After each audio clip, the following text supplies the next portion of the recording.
Ako ngayong kaibigan ni Danilo. At bakit mo natanong sa akin? Ano bang kailangan mo sa kanya?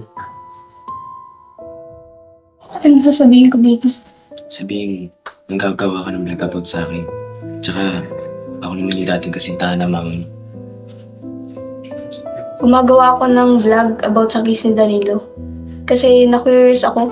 Siya pala yung dating kasintahan ni Mama. Ha? Ikaw pala yung anak ni Bettina? Kaya parang kamukha mo siya.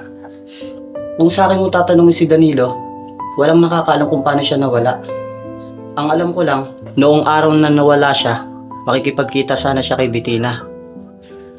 Sasabihin ko nga sana kay Danilo na pinex marriage na si Bettina kay Alfredo.